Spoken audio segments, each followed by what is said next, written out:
예, 대구 경북 인문학 협동조합 세계융합인문학 철학의 기억 읽기 이제 5번째 시간인데요. 결국에는 이제 우리가 철학의 기여의 8가지 어떤 이제 큰 챕터라고 해도 좋은 그런 그 구분에서 1장이라고 할 수 있는 서론격의 앞서봄 2번째 시간을 지금 하고 있습니다. 지난번에 한 4가지 정도 개념을 살펴봤고요. 또 이제 다른 개념들을 좀 살펴보려고 합니다. 이 앞서 보면은 언어에 대한 이야기가 나오는데 사실은 이제 여기에서 언어에 대한 관심이 굉장히 많습니다. 철학의 기여 전체에서도 언어에 대한 언급이 좀 나타나고 있고 후기 하이데거 철학이 굉장히 언어라는 것에 대해서 굉장히 많이 관심을 가지고 발전시킨 철학에 속합니다. 책도 한 권 나와 있죠. 언어로의 도상에서라는 책도 나와 있어가지고 굉장히 이런 이제 언어적인 부분도 중요하다고 할 수가 있겠습니다. 하이데거는 이제 이 앞서 봄에서는 언어 문제와 관련해서 침묵학이라는 말을 씁니다. 지게틱이라고 하죠. 침묵학. 이제 말보다는 침묵이라고 하는 것이 가지는 의미를 좀 더 주목해봤다 이렇게 이야기할 수 있을 건데요. 우리가 뭐 말과 침묵, 침묵의 세계 이런 이야기를 하면서 침묵이라고 하는 걸 좀 강조하지 않았습니까? 그래서 이제 이 침묵이라고 하는 것이 하이데거에게는 사실 굉장히 중요해요. 그래서 하이데거는 이미 존재와 시간에서도 침묵 자체가 말이라고 이야기를 했었습니다. 침묵 자체가. 그리고 존재와 시간에서 제일 중요한 말, 제일 중요한 목소리는 말 없는 말입니다. 바로 양심의 목소리예요. 근데 이 양심의 목소리는 우리가 보통 말하는 도덕적인 그런 양심이 아니고 실존적인 양심입니다. 실존적인 양심. 그래서 이제 비본래적인 삶을 살지 말고 본래적인 삶을 살라고 하는 그런 이제 실존적인 목소리. 너 자신이 되라고 하는, 자기 자신이 되라고 하는, 진정한 의미의 자신이 되라고 하는 그런 이제 실존적인 목소리. 이 목소리는 사실은 죽음을 앞서 달려가서 결단하게 될 때 알게 되는 그런 이제 가장 고유한 개성을 실현하라는 그런 목소리. 근데 이 목소리가 사실은 말이 없어요. 이게 침묵의 소리라는 거죠. 철학의 기여에서도 이제 이 침묵이라고 하는 걸 가져오게 되는데 존재 진리라고 하는 것은 일상 언어로 이야기가 될 수 없다고 하는 것입니다. 일상적인 우리가 하는 말로는 이 존재 진리라고 하는 것을 이야기할 수 없어서 사실은 이제 침묵이 필요하고요. 이런 이제 침묵의 소리를 사실은 이제 누가 제일 잘 캐치하냐면 시인들이 제일 잘 캐치합니다. 가장 존재의 언어와 가까운 언어는 시어가 되는 것입니다. 그래서 시어. 그래서 이제 그러나 이제 여기 앞서 봄에서는 그런 시어 이야기는 하지 않고 침묵 이야기를 주로 하고 있다는 거죠. 그래서 이제 진정으로 우리가 알아야 될 것은 철학에서 언어학이란 논리학이 아니라 침묵학이다 이런 이야기를 하겠어요. 침묵학. 그래서 이 침묵학이 보다 근원적으로 언어의 본질을 반영한다고 하는 거죠. 그래서 우리 이제 서양 철학이라고 하는 것이 사실은 언어가 굉장히 중요하고 서양 철학에서는 또 이 언어를 굉장히 잘 도구화시키고 다룬 논리학이 굉장히 중요하죠. 그래서 이제 서양 논리학의 창시자가 아리스토텔레스죠. 아리스토텔레스. 형식 논리학이라는 걸 창조해냈는데요. 형식 논리학. 이 이제 형식 논리학은 아까 말씀드린 범주론이라든지 명제론이라든지 분석론이라든지 이렇게 이제 나가게 되는데 이런 것들을 통틀어 뭐라고 하냐 오르가논이라고 했어요. 오르가논. 이 오르가논이라고 하는 건 도구를 말하는 것이죠. 도구. 그래서 철학을 하는 도구. 바로 이건 이제 논리가 이렇게 서야 되는 것이죠. 그래서 형식 논리학을 만들었고 사실 이 형식 논리학에 대항할 수 있는 논리학이 헤겔의 변증법적 논리학이죠. 서양의 가장 대표적인 두 논리학을 꼽으라고 하면 바로 형식 논리, 아리스토텔레스의 형식 논리학하고 헤겔의 변증법적 논리학이 있는 것이죠. 그래서 이제 특히 이제 칸트만 하더라도 사실은 이런 형식 논리학을 다 총괄합니다. 칸트가 선험적 분석론 이야기할 때 기존에 있었던 모든 이런 이제 그 여러 가지 명제들을 다 정리해가지고 12범주를 만들어냈거든요. 그렇기 때문에 칸트마저도 사실은 이런 아리스토텔레스적인 형식 논리학의 어떤 그런 전통에 서 있다고 해도 되겠죠. 근데 이제 헤겔이 이것을 변증법적 논리학으로 이렇게 변화시켰고 그 이후에 후설도 사실은 이제 논리 연구부터 시작해서 선업 논리학이라는 걸 만들어내려고 애를 많이 쓰게 됩니다. 선업 논리학. 그래 하이데거도 근원적인 논리학을 만들어내려고 굉장히 노력하고 있거든요. 그렇게 초창기 하이데거는 이렇게 논리학을 만들어내려고 굉장히 애를 썼습니다. 하지만 아리스토텔레스식의 형식 논리학, 그리고 이제 이것을 현대적으로 부활시킨 러셀 이후에 분석 철학 이런 방식으로 하려고 했던 것이 아니라 하이데거는 근원적인 논리학을 만들어내려고 아주 애를 많이 썼었는데요. 근데 철학의 기여로 넘어오게 되면 하이데거는 이제 논리학보다 어떻게 보면 더 근본적으로 있는 차원이 이제 침묵학이라고 하는 것이죠. 이를 통해서 언어가 뭔지를 비로소 알 수 있게 된다고 이렇게 이야기를 합니다. 그래서 우리가 로직이라고 하죠. 로직, 논리학이라고 할 때, 이 로직이란 말을 하이데거는 그리스어로 이렇게 이제 번역하는 거죠. 이거는 이제 로고스인 거죠. 로고스, 로기, 뭐 로기케, 에피스테메, 뭐 이런 식의 이제 어떻게 보면 이제 그 로고스에 관한 말함에 관한 학문, 이렇게 이제 그 이야기를 하면서 결국에는 이제 논리학이라고 하지 말고 로고스학으로 바꾸자고 하는 것입니다. 로고스학으로. 이렇게 이제 로고스학으로 바꾸려고 할 때 더 심층적으로 들어가게 되면 뭐가 되면 침묵학으로 들어가게 된다는 거죠. 그래서 이제 다른 시원에서는 어떻게 보면 논리학으로부터 시작해서 철학을 해서는 안 되고 어떻게 보면 침묵으로부터 침묵이 철학의 논리학이 된다는 것입니다. 근데 이 침묵이라고 하는 것은 사실 다른 것이 아니라 존재의 언어를 말하는 것입니다. 존재의 언어는 말로 발화되지 않는 그런 존재가 부여하는 그런 이제 언어인 것이죠. 그래서 이제 이런 측면에서 이제 다른 시원에서는 철학의 논리학은 이런 이제 명제 이제 형식적 논리학이 아니라 바로 침묵학이 된다 이렇게 하이데거는 이야기하고 있는 것입니다. 그래서 모든 말은 존재로부터 유래하고 존재 진리로부터 이야기하는 것이다. 언어의 어떤 근원 자체가 존재와 존재 진리라는 거죠. 그래서 논리학이라고 하는 것은 표면이고 논리학의 밑바탕에 존재가 있다는 것입니다. 그래서 논리학의 본질은 침묵학이라는 거예요. 그리고 이 침묵학 속에서 바로 언어의 본질이 파악된다고 이야기하고 있는 거죠. 그런 의미에서 이제 변증법적 논리학마저도 하이데거는 비판적으로 보고 있습니다. 하이데거는 변증법적 논리학을 뭘로 보냐면 고양된 논리학으로 보고 있습니다. 변증법을. 그래서 이제 아무리 드높아졌다 하더라도 변증법이 정말 논리학의 극한까지 갔다고 하고 심오한 차원에 도달했다 하더라도 결국에는 논리학에 불과하다는 것입니다. 그래서 이제 진정한 의미의 논리학이 되려고 하려면 침묵학으로 가야 된다는 거죠. 하지만 이제 이것은 올바른 논리학이 되려 하지만 올바른 논리학이 될 수 없는 반논리학, 아로기익은 아니라는 것입니다. 근원적인 논리학인 것이죠. 이게 원래 하이데거가 원래 추구하던 것이었습니다. 그래서 더 근원적이고 지금 우리가 말하는 뭐 형식 논리학이라든지 변증법적 논리학을 다 아우를 수 있는 더 근원적인 그런 이제 그 언어와 논리의 사유로 들어가고 싶다. 여기에 사실 제일 도움이 되는 것은 오히려 논리학보다는 시입니다. 시. 시가 바로 그러한 이제 존재의 언어에 더 가까운 이제 그런 이제 근원적인 어떤 언어를 이제 대표하는 것이죠. 제가 한마디 예, 해도 하시죠. 됩니까? 예, 예, 제가 이제 얼마 전에 오디세이를 읽었거든요. 예, 예, 그런데 그게 대충 2000 뭐 한 600년 전, 700년 전 작품으로 이제 그렇게 제가 이해를 했는데 예, 그 당시에 이, 이 소위 유교권에도 그렇게 서사가 있었느냐 이런 의문을 가만 가졌어요.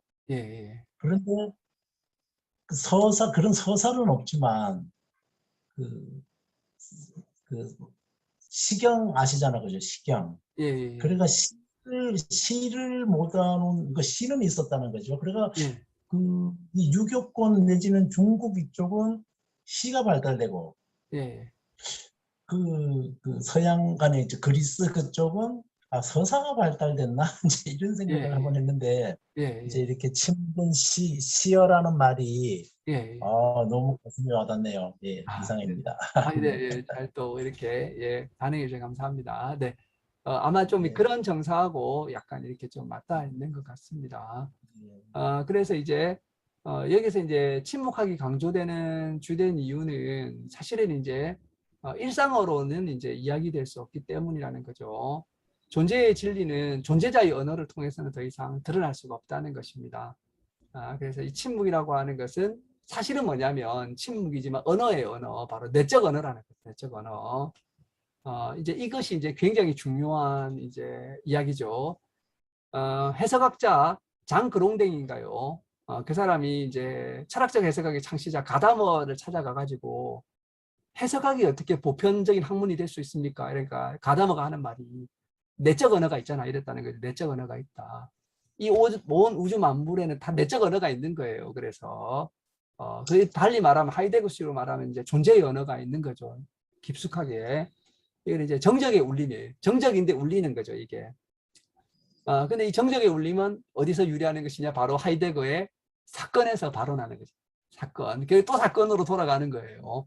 또 사건에서 시작하자는 것입니다. 그래서 이제 이런 차원의 언어를 파악하는 것은 사건이라고 하는 것을 깨닫는 수밖에 없다는 거예요. 하이데거가 보기에는. 말이라고 하는 것은 하이데거에는 존재로부터 유래해요.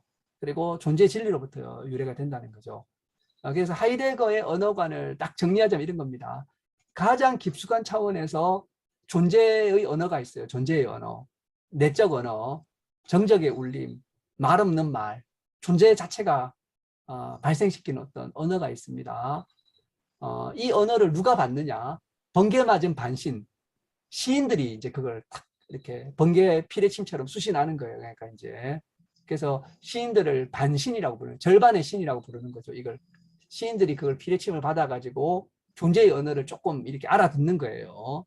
그럼 이 시인들의 언어가 일상어가 되는 시기가 있다는 것입니다. 그래서 우리 일상어, 우리 대화할 때 말은 이 언어가 또 굉장한 언어예요. 하이데거에게는. 이렇게 시어보다는 뭐 순수하다고 할 수는 없지만 일상어는 굉장한 언어입니다. 하이데거에게는. 그래서 우리가 보통 구사하는 이런 이제 대화들은 굉장한 의미를 가지고 있고요.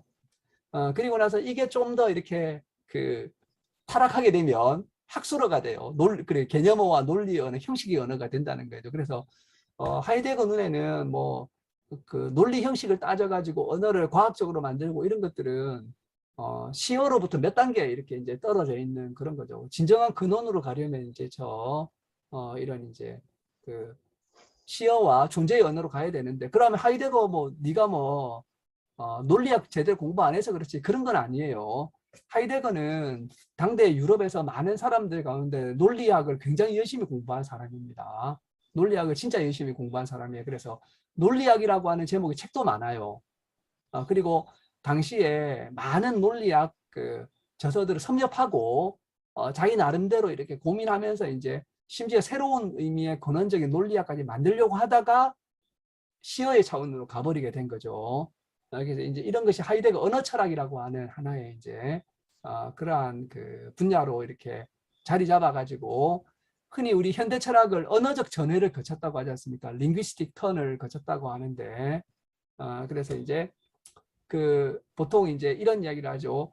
언어의 기호적인 측면에서 새로운 눈을 열어줘서 구조주의를 창시한 분이 소시르라고 하는 정말 천재적인 언어학자가 계셨고, 근데 언어의 논리적인 측면을 열어주셨던 분은 비트겐슈타인. 그래서 이분을 통해서 분석 철학이라고 하는 오늘날의 이제 주류 철학이 하나 나오게 된 거죠. 영미 철학에 아주 굉장히 강력한 전통이 나오게 됐고, 하이데거는 이제 그 시어 시적 언어적인 차원을 이제 열어놓음으로써 언어의 존재론적인 측면. 그러니까 이제 각자가 서로 다른 측면을 열어놓은 거죠. 소시르는 언어의 기호적인 측면, 기호적인 차원을 열어놓았고, 비트겐슈타인은 논리적인 차원을 열어놓았고, 하이데거는 언어의 존재론적인 차원을 열어놓았다. 이렇게 보통 이야기가 되고 있다는 것입니다. 이런 이제 하이데거의 언어관에서는 결국에는 이제 침묵학이라고 하는 이 존재의 언어 차원이 굉장히 중요한 거죠. 이렇게 말하니까 우리 이제 동양 사람들이 뭐 무건수행 한다든지 뭐 침묵에 빠져 있다든지 이런 거하고 이렇게 굉장히 또 이렇게 통할 수 있는 이제 그런 식의 이제 참선을 한다든지 이런 거하고도 좀 통할 수 있는 어떤 느낌이 나는 침묵학이라고 하는 것이 나오게 되었다라고 하는 것입니다.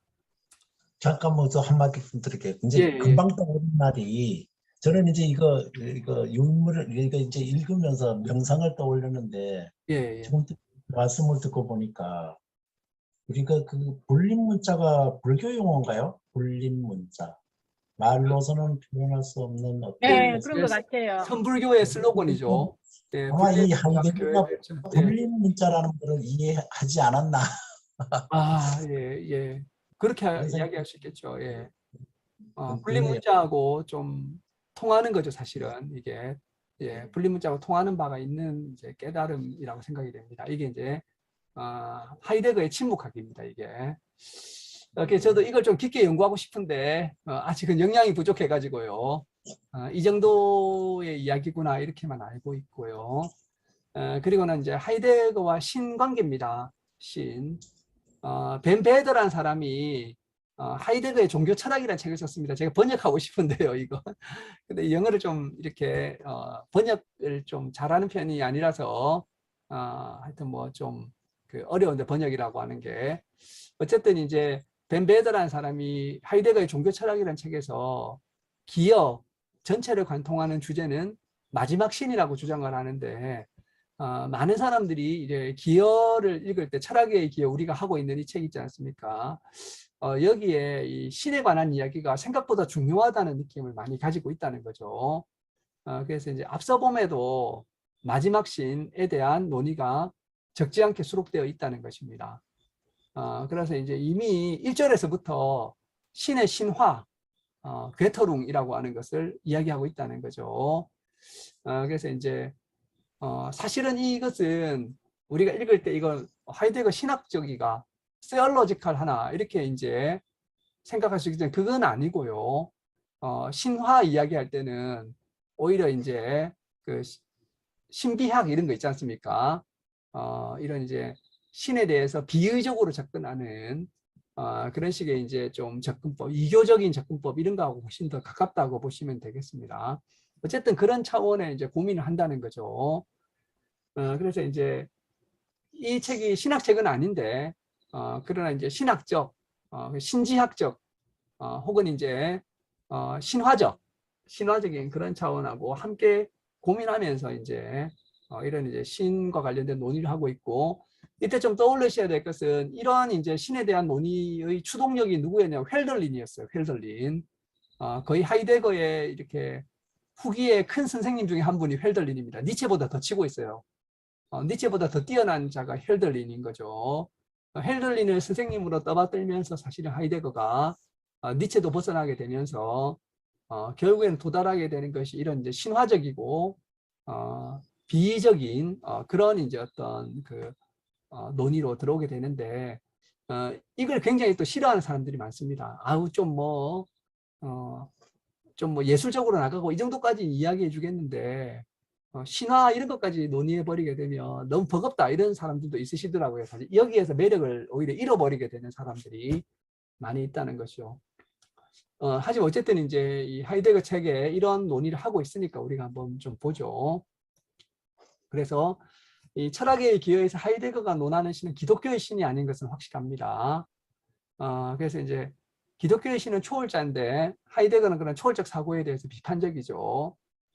그리고 하이데거는 서양 철학 전통 전체를 비판적으로 보는데 그것은 이제 탁월한 존재자인 이제 신을 상정해서 그 존재자가 모든 존재를 이렇게 형성시켰다는 식의 사고방식을 하이데거 자체가 싫어하는 것입니다. 하이데거가 말하는 존재함은 신 같은 존재자가 아니거든요. 자기가 말하는 것은. 그건 신화적인 어떤 사고방식이라고 생각을 해요. 내가 말하는 존재함은 그런 식의 어떤 이제 구체적인 존재자가 아니다. 그런 게 있어가지고 뭐 존재하는 것들을 만들어내고 이런 식의 내가 근원이하는 거 아니다 이렇게 이야기하고 있거든요. 그래서 사실 하이데거는 이제 이런 기독교의 신이 모든 것을 창조했다라는 식의 최고의 존재자가 전능한 존재자가 뭔가를 만들어냈다는 식의 이런 사고방식을 하이데거는 싫어합니다. 그리고 좀 자기하고 안 맞다고 생각을 하고 물론 이제 본인이 가톨릭 출신이지만 그렇게 생각을 하지 않는다는 거죠.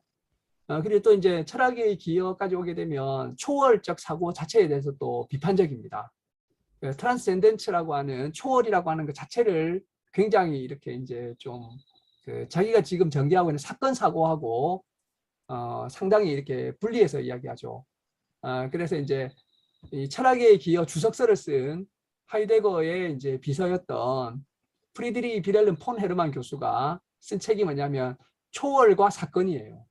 이건 대립적인 느낌이 강하다는 겁니다. 초월의 길도 하나 있었지만 초월의 길은 하이데거가 이제 사실은 여기서 절로 건너가는 담 넘어가는 그런 식의 이제 사고방식이고 사건은 담 넘어오는 사건이에요. 그냥 담을 넘어서 어떻게 보면 그래서 이제 이런 초월 사고에 대해서 좀 비판적이기 때문에 근데 기독교의 신은 초월자이기 때문에 별로 이제 탐탁지 않게 생각하고 또 하이데거가 니체 공부를 상당히 10년 이상 막 미친 듯이 이렇게 니체를 이렇게 공부했지 않습니까? 하이데거가 니체의 제자격인데 그래서 이제 기독교적인 방식에 대해서 하이데거는 이제 굉장히 비판적인 입장을 가지고 있다는 거죠.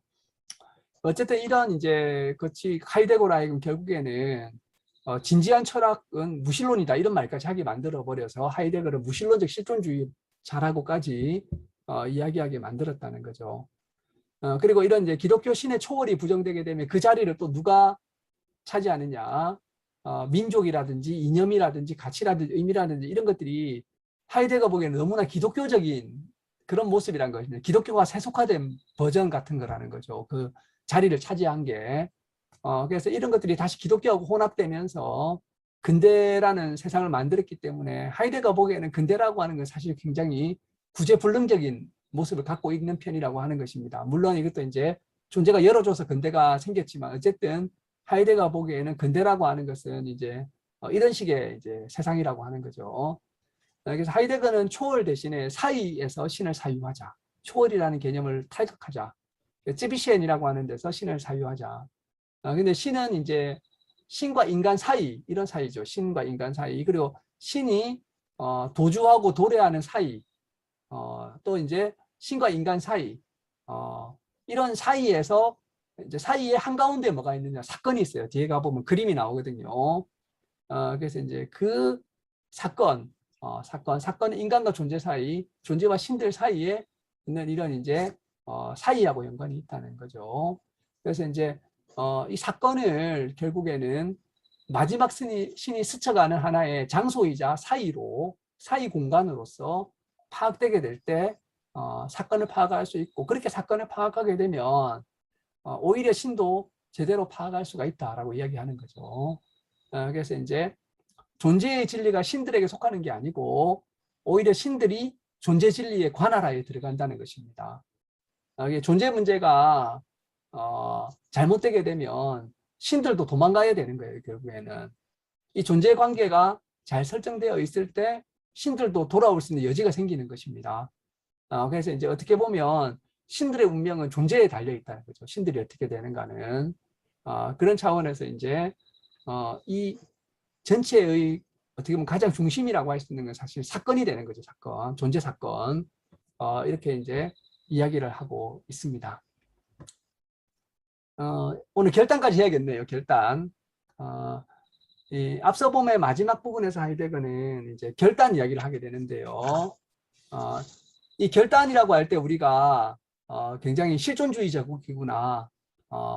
키에르케고르가 해결의 종합은 싫다. 이것이냐 저것이냐 결단해야 된다. 그래서 이제 either or와 이것이냐 저것이냐라는 책도 쓰고 결단 이런 걸 강조해서 하이데거도 실존적으로 결단을 말하는 것이 아닌가. 물론 하이데거가 초기에는 키에르케고르 영향을 많이 받았습니다. 하지만 이제 이 이제 그 철학의 기여에서 결단은 그런 것이 아니죠. 그리고 뭐 이 결단이라고 하는 것은 존재와 시간에서는 죽음으로 앞서 달려가 가지고 결단하는 이제 그런 결단인 것인데요. 근데 사실은 결단이라고 하는 것은 이것은 이제 어떻게 보면 탈폐쇄성 같은 겁니다. 탈폐쇄성. 그래서 존재의 어떤 개방성이 다시 열리는 거예요. 무규정적인 존재의 어떤 인간의 자유 말고 존재의 자유가 다시 열리게 되는 어떤 그러한 의미에서 이제 결단을 이야기하고 있다는 것입니다. 그래서 이제 그 여기서 말하는 결단은 인간의 출발점이 되는 그런 식의 결단은 아니고요. 도덕적으로 인간학적으로 너 결단하면서 살아라 이런 것도 아니고 실존적인 뉘앙스를 띠고 있는 것도 아닙니다. 이거는 결국에는 존재의 역사적인 의미에서 결단이라고 하는 거죠.